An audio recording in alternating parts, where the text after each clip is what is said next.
Good morning, everyone. This is Dan with 3Deep. Thank you for joining our webinar this morning, and on behalf of Salesforce and 3Deep, thank you for joining. We have a lot of attendees, so it's a very popular topic today, and we're excited about sharing with you three strategies that brands, consumer products, manufacturers that sell through dealer networks, whether they're captive dealer networks or whether they're independently owned. What are some strategies you can use to create a better customer experience and drive more revenue and profit for your organizations?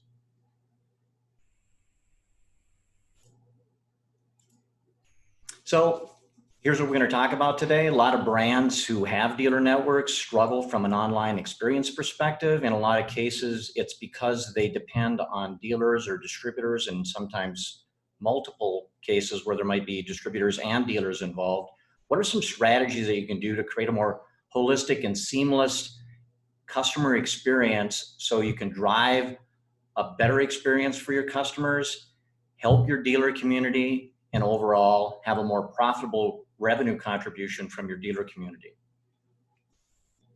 So presenting today, you heard from me. I'm Dan DeRosier, Vice President and co-founder of 3Deep. You're also going to hear from Dave Woodbeck, President and co-founder, as well as Carrie Otto, who heads up our Director of campaign services. So you'll be hearing from each of us today as we kind of walk through these three important strategies that brands with dealer networks can support.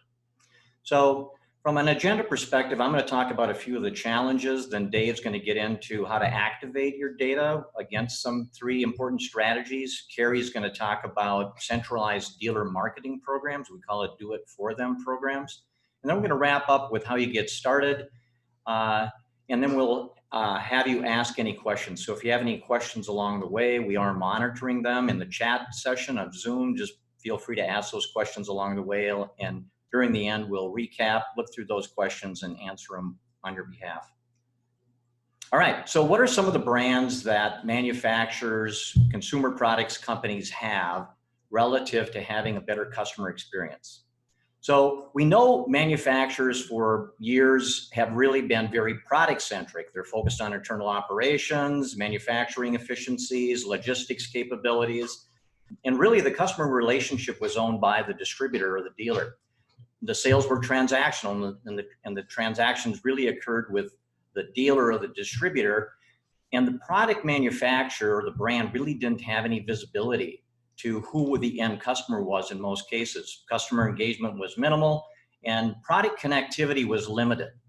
So when you look at the path to this connected customer experience, you've got this product-centric manufacturer on the left, and what we really need to do is help them transition to be a customer-centric manufacturer, consumer goods product, where you're really focused on the customer experience, not just the experience that you have with your dealers or distributors, but you really need a joint experience in ownership where you, your dealers, your distributors are sharing data and information about your customers to create a more holistic experience.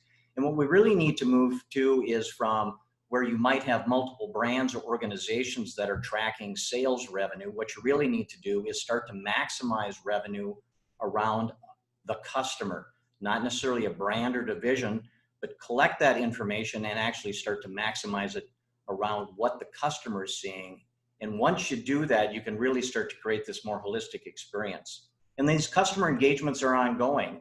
And as we know, a lot of products are even connected from an ongoing perspective. We're seeing that in our cars and lots of other electronic devices, but you're seeing that in a lot of other products as well. So you think that would be pretty easy. There's your company, you're focused on product efficiency and standardization. You're trying to get over to where your customer really cares about this experience, relationships. They're looking at personalization, and you've got this very confusing way of how to get there. And the reason for that is a lot of times you have a dealer or distributors in the mix. And if you look off on the left and you see this company, it happens to be making red stuff, and you look over on the right and there's your customer who is using red stuff, but in the middle, what the heck? The dealer distributor actually is selling other products and services that aren't your brand. So that even makes it more complex. It makes it more complex for you because you're saying, do I really want to advertise and drive people to a dealer distributor where at the end of the day, they might actually sell a competitive product? And the dealer is also remiss to want to share data with you because they're going, well, I don't want to share all my data with you. I just want to share data with you relative to the product or services that you're providing for them. So we're going to solve that today and talk about how you do it. And one of the ways that when we think about this is we start with this idea of the customer experience. So this is a very high level experience. It really focuses on you as the brand in this awareness and consideration stage. And then you can see what happens when somebody orders a product, when they use the product, and then ultimately advocacy. The problem that many manufacturers and brands have is that they're in the dark. You might have had an event, somebody might have come to your website, but frankly, after that, you really don't know anything about the customer until you get a product order. And the product order might just have the distributor, the dealer as the product order customer, not actually the end customer. And if the product happens to be in the distribution location, then you don't even see that product order. And the next thing you might see is just when somebody fills out warranty card information. Frankly, even on high value products, we're seeing warranty cards filled out at 35 to 50%. So a lot of times you really don't get that end customer view. And then you might be able to see some ratings and reviews if you share those with your distribution channel. We'll talk about some ways to make improvements there. So you can see from here, conversely, the dealer owns a lot of the relationship. From the time after consideration, they've been in store, they've either picked up a product that was already on the showroom floor, or they've ordered one, all the way through review sites and selling them additional things. So they have the relationship and they have the data, and we need to figure out ways how you can collaborate more to fix that. And one of the ways that we've been able to do that is create this maturity map that covers these 8 dimensions. 7 of them apply to any organization, and this last one is specific to companies that sell through dealer networks. Are you behind the curve where you strictly have a B2B mentality and the dealer is your customer and you don't have visibility to the end customer? Or are you way over on the right where corporations and dealers collaborate on holistic customer experience programs that are driving return on investment? And we're going to share with you, by focusing on this, how a specific company in your industry went from siloed channels, and they started with email marketing. They had no dealer contribution to the channel. 10% of their dealers were participating initially, which was about 50, and they were driving low millions in incremental revenue. We're going to share with you, by following these strategies, how they're able to really drive and make that hockey stick curve to the right as they become a market leader in their segment, leveraging their dealer network. And so with that, we're going to now transition to Dave Woodbeck. Dave's going to talk to you about activating your data with these 3 strategies. Dave? Great. Thank you, Dan. Good afternoon, everybody. This is Dave Woodbeck. As mentioned, I'm the president and CEO of 3D. A couple things I just want to build on relative to what Dan spoke about. First of all, this focus on the customer experience is critical. And one of the things that we found that have made our customers successful, it usually takes 3 things. We need really strong leadership from our customers. They need to have people that are catalysts for change and can drive change within an organization. Typically, they need a strong partner. I would suggest a partner like 3D, who has the ability to both articulate strategies, but we also have the technical acumen on how to get things done, leveraging execution strategies and technology. And then thirdly, strong technology platforms. We are partnering here with Salesforce because we believe they have a very strong platform that allows you to actually get things done within your organization. So consider those things as we continue to go through and have this conversation. The other thing I just want to mention is that I want to give you both high-level strategy, but I'm also going to give you some very pragmatic strategies, things that you can start thinking about today, and you could literally start executing these by Q3 or certainly by Q4. So we want to make this something that you can hit the ground running. Now, the first strategy is really a thought strategy, and that is to really start to think like a direct-to-consumer marketer. Now, I'm not suggesting that you're eliminating your dealer network. That's not what we're suggesting at all. We actually want you to think like a direct-to-consumer marketer while enabling your dealer network. So there's one particular thing that direct-to-consumer marketers do extremely well, and that is that they focus maniacally on knowing who their customer is. Now, that doesn't always mean they know specifically who they are. That doesn't always mean they have an email address and a first name, last name, etc. But what they do when they're executing their programs, they are always seeking to gather information about individual customers. And there's an attention to detail there and a granularity there that is critically important, that helps them drive their prospects through the consideration funnels all the way down to the purchase funnels. And that knowledge, that data, that capability is like gold. And that is how they have become successful, how they've outflanked big manufacturers by taking friction out of the customer experience. Now, when you start to think like that, you have a better opportunity to start to drive your advertising. So you can start to move from a relatively low fidelity targeting and a lot of brand advertising to a much more high fidelity targeting of your prospective market and your existing customers with very much personalized advertising. And I just want to make one notion here, or semantic, about when we say customer. Oftentimes a manufacturer will call their B2B partner their customer. And in this conversation today, when we say customer, we mean the end consumer of your product, right? Typically retail consumers like ourselves who go out and buy your products through dealers. So to make this direct-to-consumer model come alive, one of the things to understand is a taxonomy of your customer model. What kind of data is available for you to start to gather, collect, and execute upon? Now, one of the important things here is we have the consumer at the center of our focus. And they are using all of these channels. We already know about all of these channels. They're constantly bouncing around between them. There is no limit on the way that they can consume information. They're consuming it through search and on the web. They're visiting showrooms, and they're the concept of showrooming, to go get information while they're in a showroom and then bring it back and do some more searching. They're using chat, they're using social media, kiosks. They're using a plethora of channels, and they just bounce between them like crazy. All of those channels are throwing off a lot of data. And we can look at that data across several dimensions. Some of that information is transactional, and that's kind of the gold mine that we're all seeking, right? Where we want to get at that transaction data, the actual purchase information. But there are other forms of transactions that are important. Consumers are out there giving reviews, and those reviews are something that we as a corporate company can capture. We clearly are trying to get their warranty. So what ways are we thinking about using more low friction techniques to gather that information? I'll just tell you a quick story. I just bought a home good product for outdoor equipment.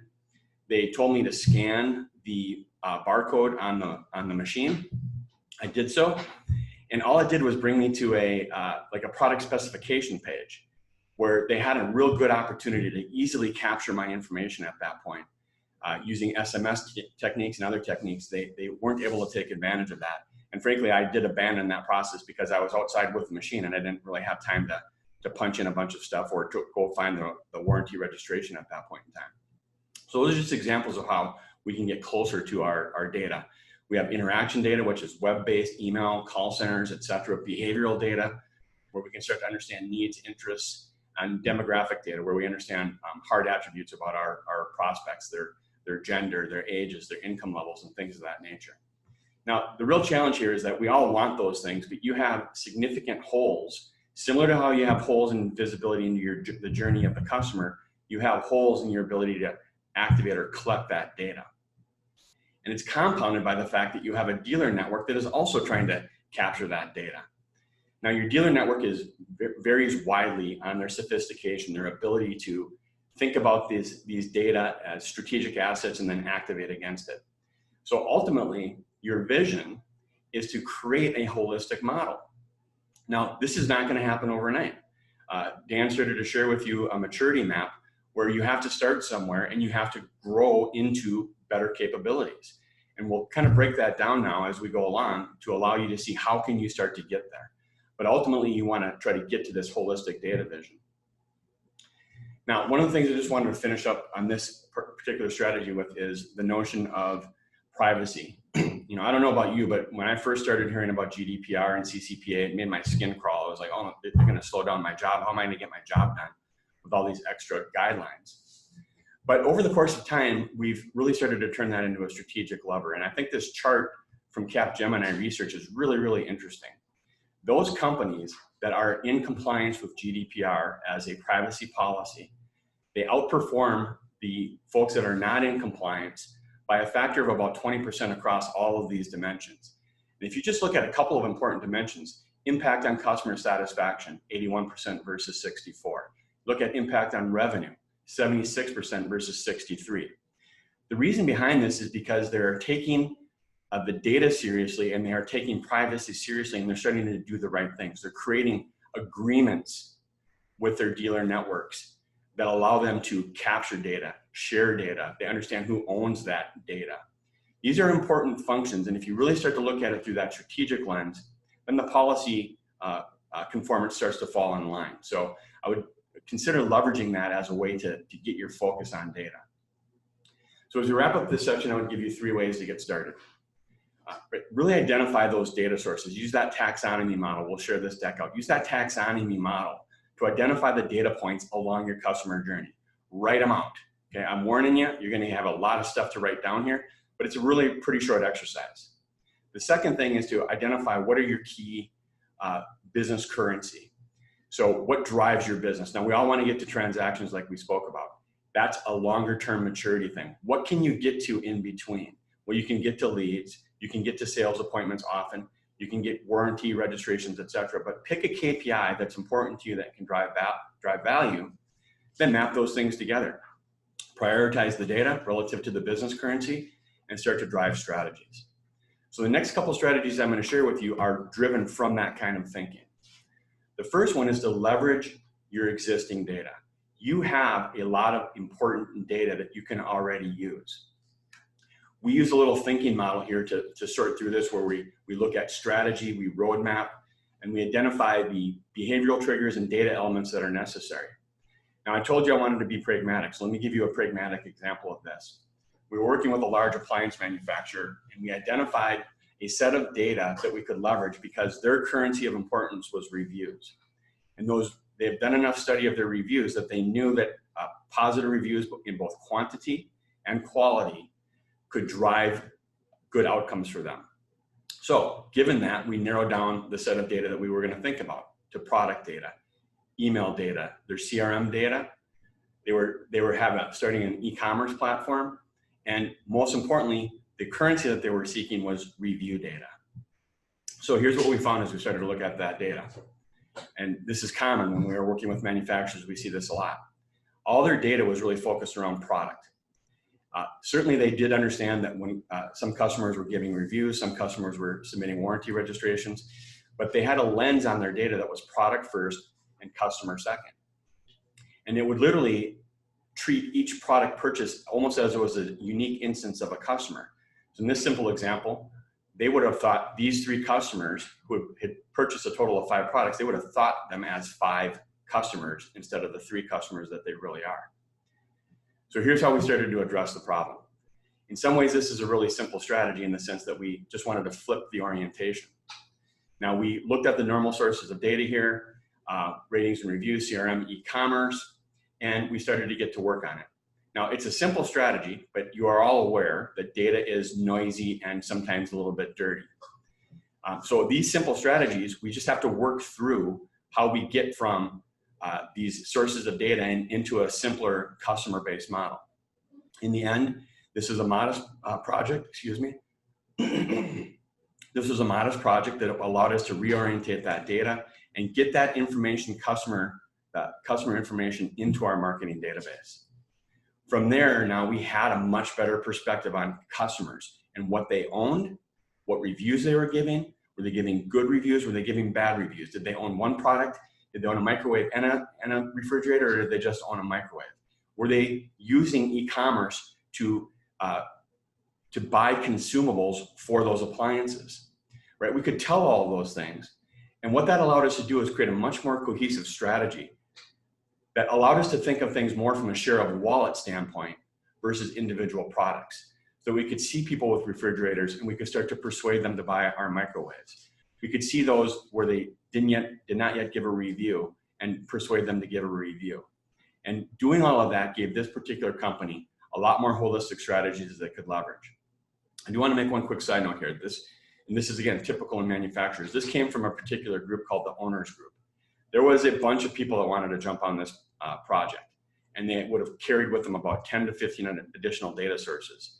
And so we had a really big debate amongst ourselves and the client staff. We really needed to stay focused on the currency at hand and drive that part of the project. That's how you get started. Once you get started on that and you start to lay your frameworks and your foundations, piling in other data becomes a more simple exercise. Plus you have results to lean on to inform why we would want to keep building on this. So that's one example of leveraging your data. There's another example that we think is really important. And again, we don't see a lot of manufacturers doing this.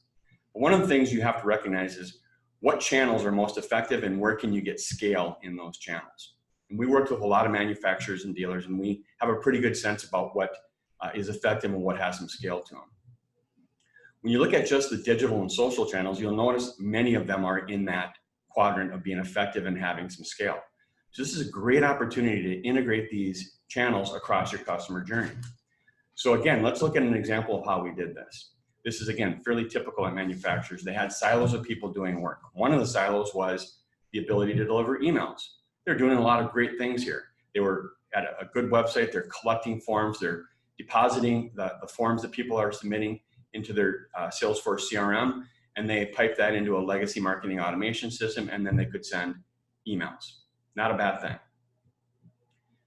Right across the room from them were the paid media team, who was operating their paid media, not blindly, but they were operating it separately. They certainly knew that they were driving people to the website, but they weren't really driving connective tissue between the two systems. And then lastly, customers were out there buying from the dealer channel and sometimes providing warranties and reviews. So again, we approach this in a relatively simple and a staged way. First thing this company did is they happened to upgrade their marketing automation system into Salesforce Marketing Cloud because they were looking for better synergies in their overall ecosystem.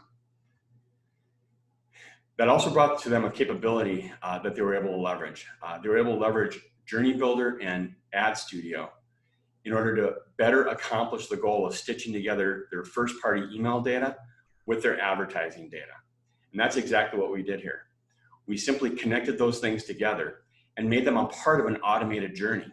Now, we're not doing this on a one-off basis. This is an automated journey. So when consumers display particular behavior, we know where to place media in order to help them out. So as a good example, sometimes people don't open emails, right? We know when they don't open emails. And then we can surround that consumer with additional media in order to try to drive them back into our sales funnel. Again, this seems relatively simple, and it is, but we just do not see a lot of manufacturers doing this type of work, and we think there's a huge opportunity for you to jump in there and do that. Furthermore, that allowed us to see a larger perspective of that purchase path because we were getting more leads for the dealers. They were willing to give us a little bit more back. We saw an uptick in people both putting their closed leads into the Salesforce community portal at that point, and a few more registrations coming through. So again, we started to get a more collective and cohesive system there that paid us dividends. Okay, so that was the second strategy, leverage your own data. The third strategy is really to create a value exchange with your dealers. Now, we just hinted at that. Now let's build on that even further, right? Create a value exchange with your dealers. You're probably gonna have to give them things before you get a lot back, but give them something of value and then ask for some reciprocity and get something back. Here's how we dealt with this with a consumer products brand. Again, very typical manufacturer dealer setup. They had a good system. They're getting over 1 million visits a month to their website. People are submitting forms. It's going into Salesforce. They're able to execute emails off of that, and they are routing those leads to the dealer, right? We see a lot of manufacturers have this capability in place, so that's a good thing. One of the things that they had never done, even with all of these visits, they had never connected the website activity to the people that were submitting the forms in the email, right? And that presented a huge opportunity for us to start to collect that. And again, there's technology available to do that. It's called Web Collect. And we can capture that website activity and we can drive it into our marketing database. But we didn't only do that. We didn't just take detailed web pages. We actually spent the time to map those web pages to a journey taxonomy. Where was that consumer in their buying process as evidenced by the pages that they were visiting? What kind of intent did that help us to understand? Right? And when we did that, it opened up a whole new range of ways to think about treating that consumer.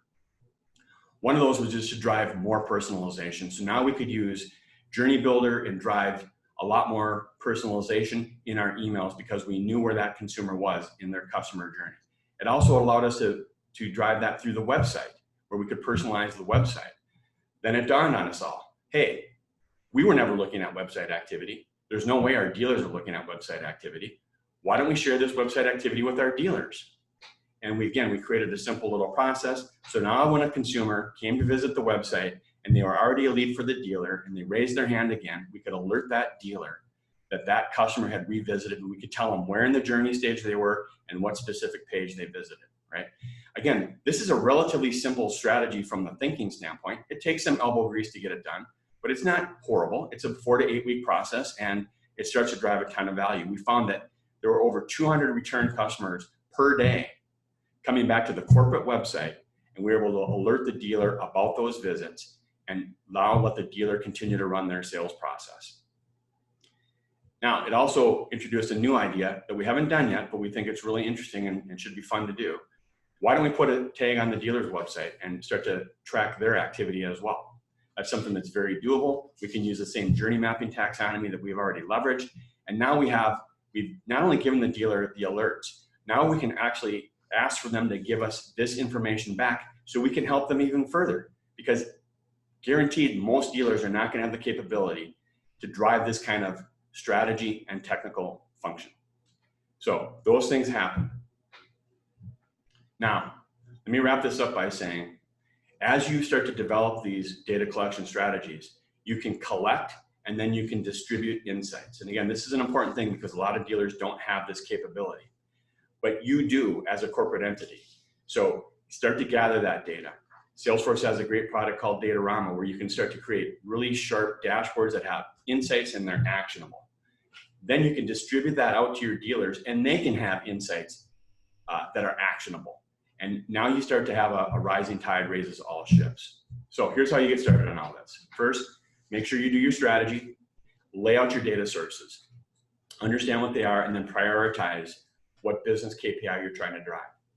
Then leverage your own data. Before you ask the dealer for theirs, leverage your own and see if you can drive value for yourselves, and by default, that drives value for your dealers.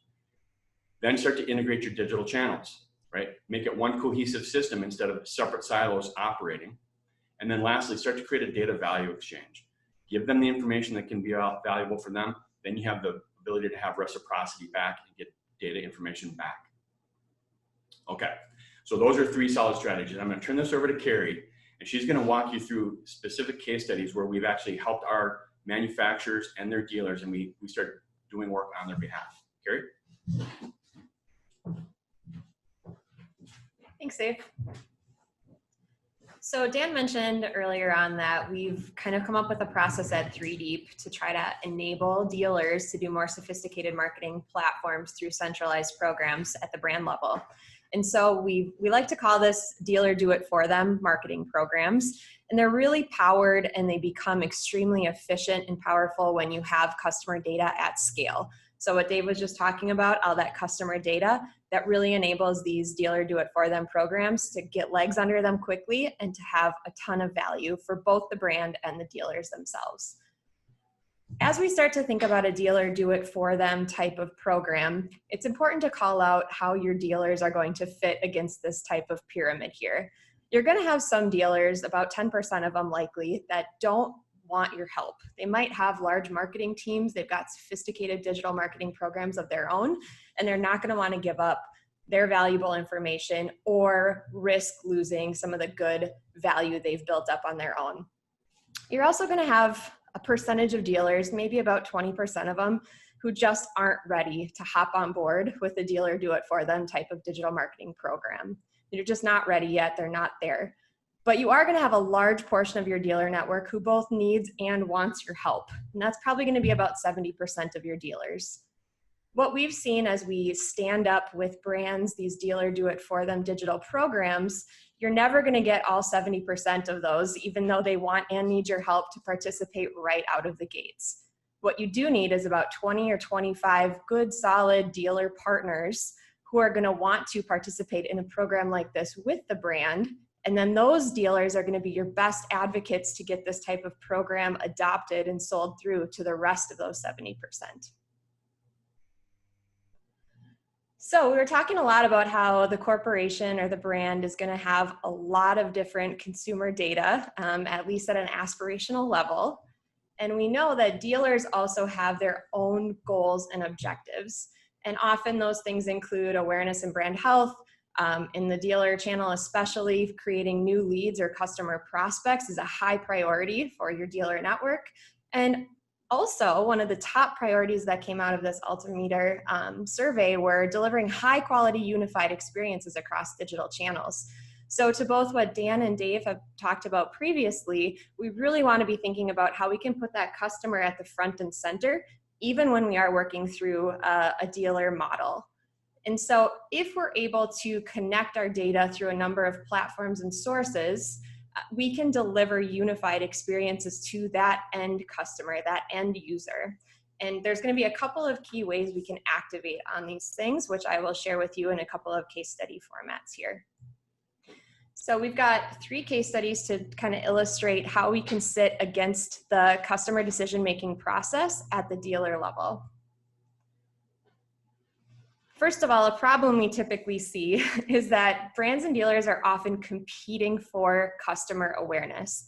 At the end of the day, if the brand and dealers can work cohesively, they can reduce their advertising costs, but that's easier said than done.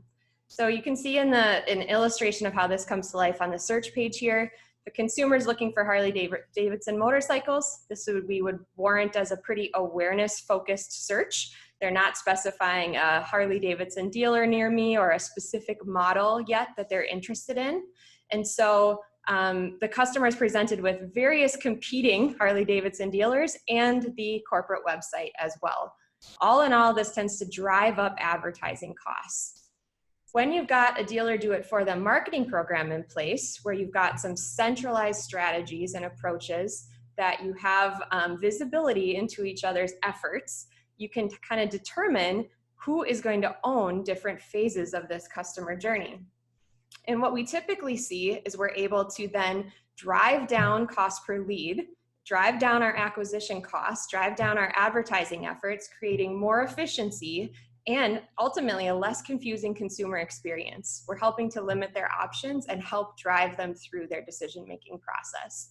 Usually this shakes out as the brand taking presence and priority on these awareness-focused searches, the dealer picking up as people move into consideration. They start narrowing down their sets and looking for a local partner with which they can transact and really kind of suss out their options and make that purchase. And then oftentimes the brand can kind of come back in these dealer do-it-for-them programs to kind of lead those loyalty and value conversations and help the consumer along their next phase in their journey. That might be repurchase, supplemental or complementary products.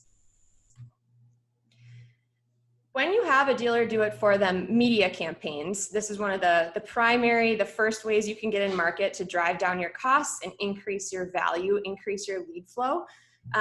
You can expand these types of programs very rapidly as you bring on new dealer locations or you see more dealers in that 70% sweet spot who want and need your help signing up. You can scale quickly on a proven platform. You've got the infrastructure built. When you have a partner, a digital marketing agency partner, the technology platforms already all baked out, you can get new dealers on these programs very quickly. You can get in market, live, get those leads flowing in for these dealer locations very rapidly.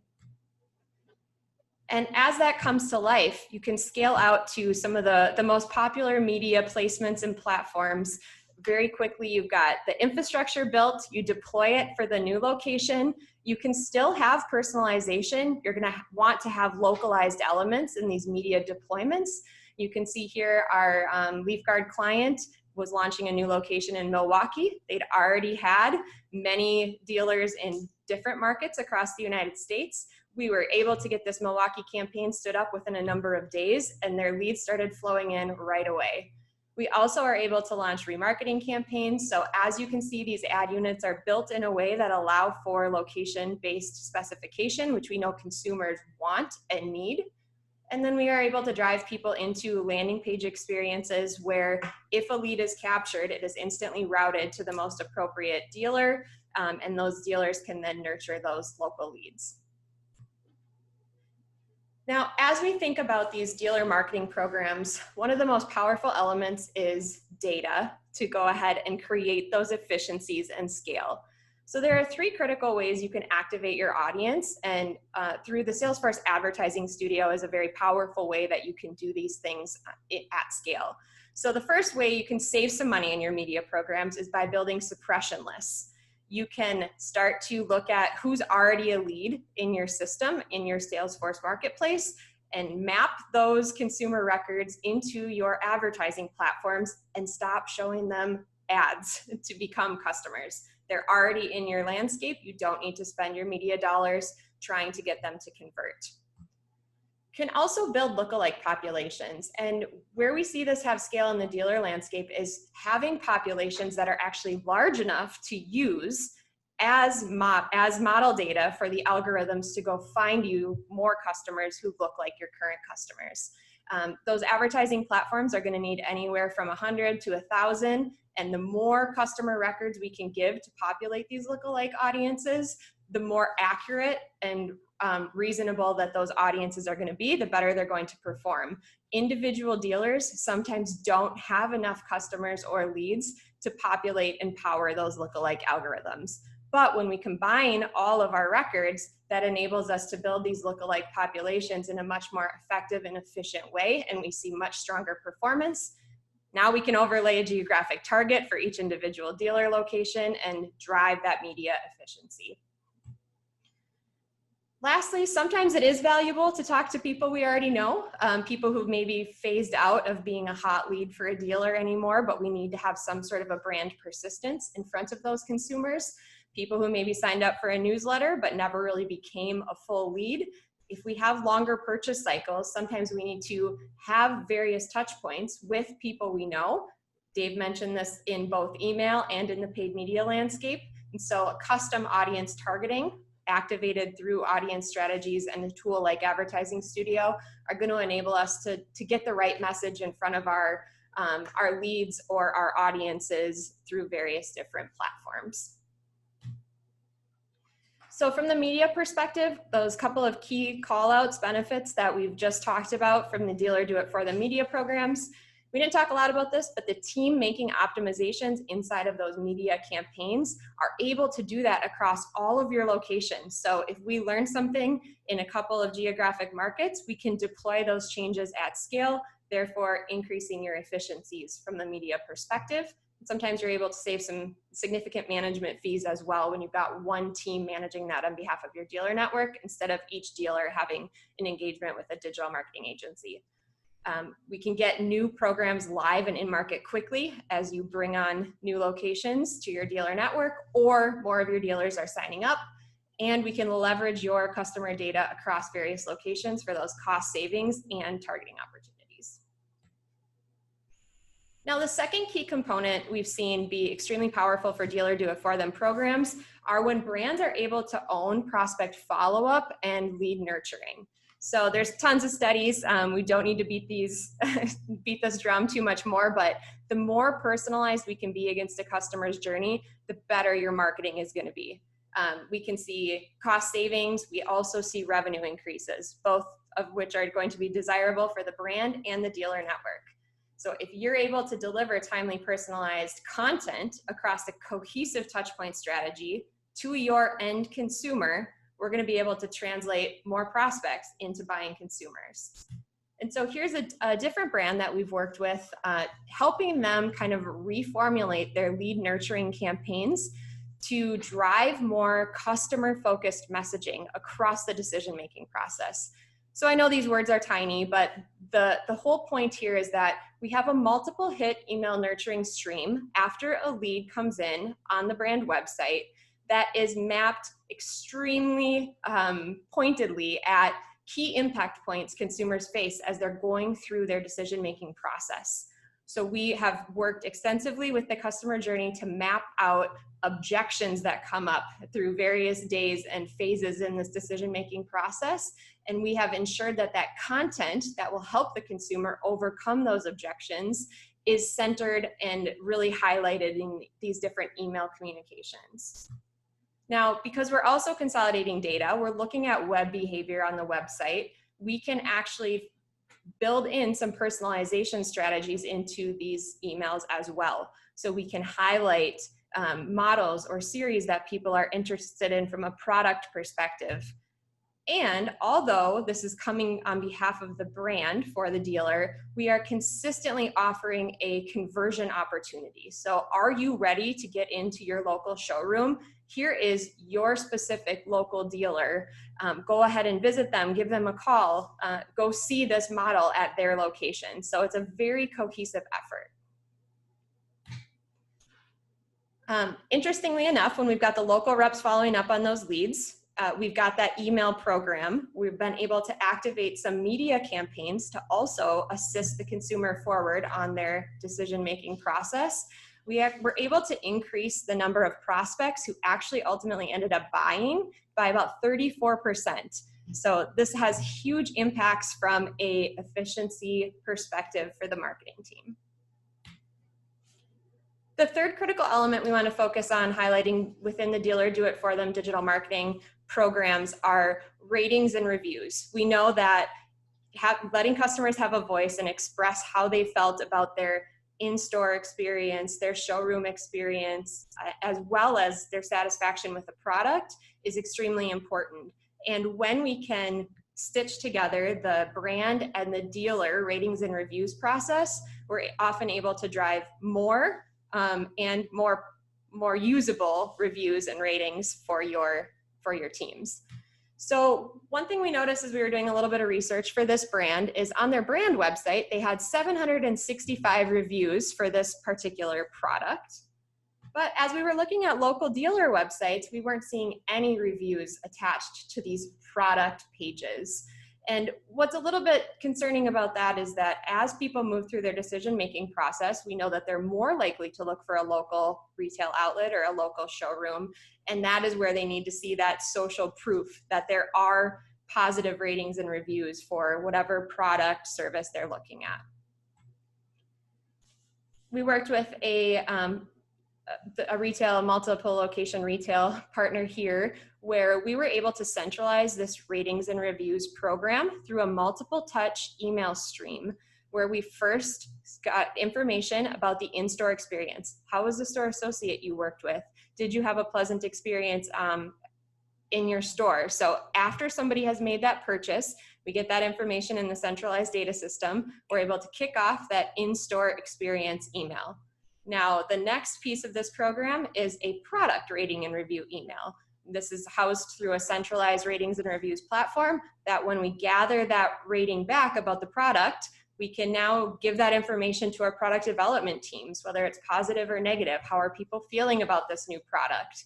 And then we can also stitch that through and make sure it appears in the website to the various different brand and localized places we need those reviews to be present to help enable more customers to make some good decisions.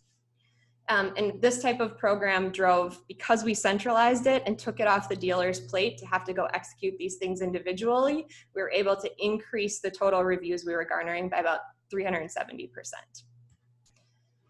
So in summary, in the Dealer Do It For Them's program, a couple of key initiatives can really drive your digital marketing efforts forward.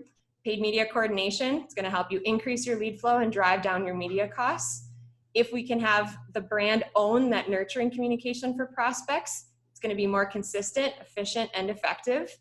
And collaborating on ratings and reviews is gonna help you and your brand sites and your dealer sites get additional advocacy, get your brand and products out there more often.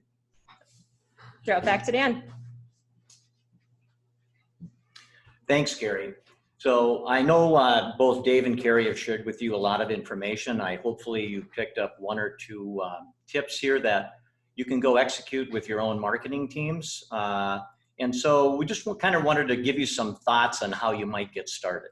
So brands and manufacturers, consumer good companies, they have many ways to get to market. And in fact, there might be multiple ways you are going to market already. So the three things that really, when we try to wrap this up, that we're advocating for you is like, look, be more direct to consumer focus, even in your mentality as you continue to leverage your dealer network. All your messaging strategies will be more customer centric.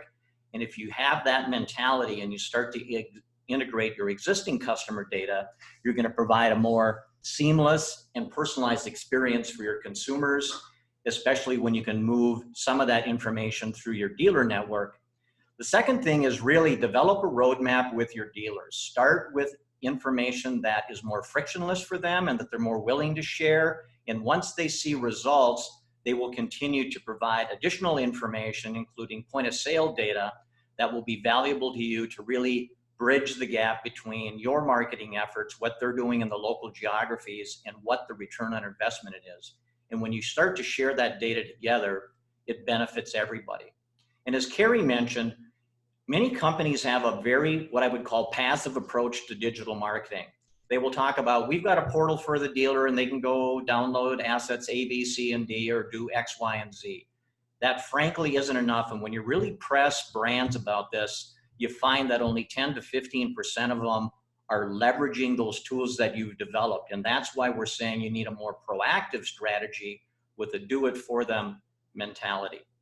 And then what you might find out when you actually work through this roadmap, you might actually find out that the customer that bought from you directly through a direct to consumer website, who actually bought a couple products from multiple brands, actually is the same customer. And that's what Dave was advocating for early on, is that once you start to stitch this data together, you might find across divisions, brands, products, that actually you have one customer, and that's who you should really be focusing on, not looking at that individual as three customers.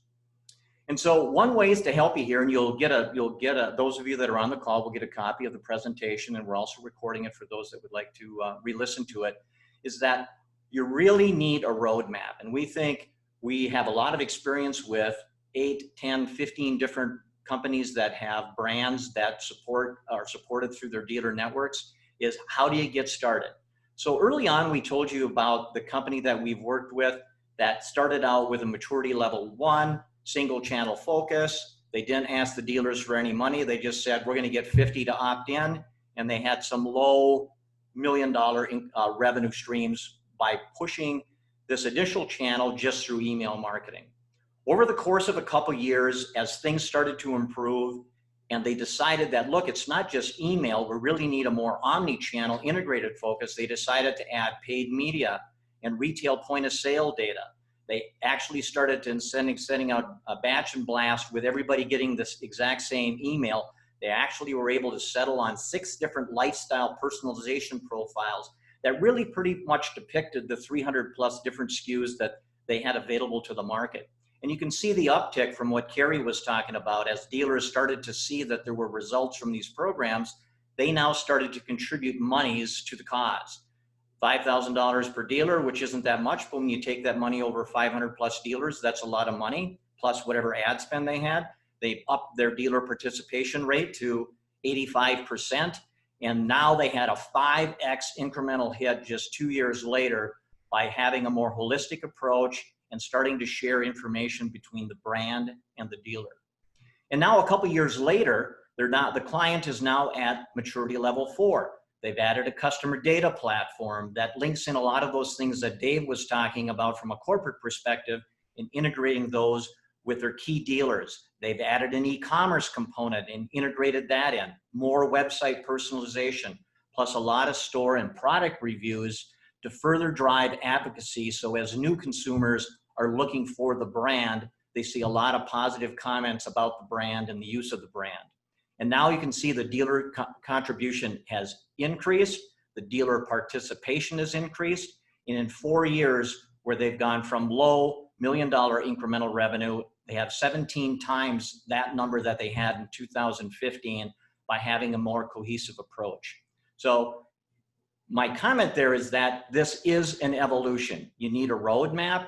Don't expect to start big. We'd say start small, get a few dealers in that 70% range that look for help.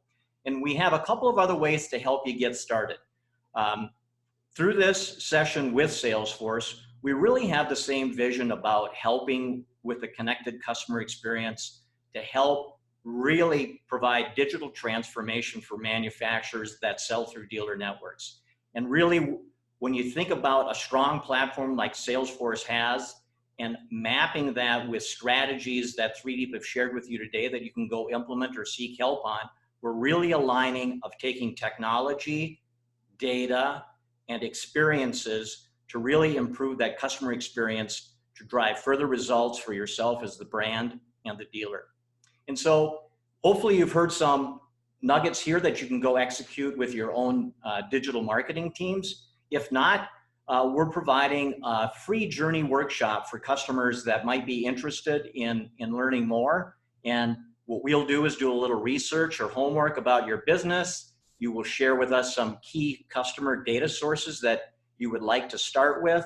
We'll help develop some strategies for you, and we'll create a couple of low-hanging fruit campaigns that we think you can go execute that would make the most sense, and we'll provide a return on investment that will drive you getting management buy-in to go support these initiatives in your specific business.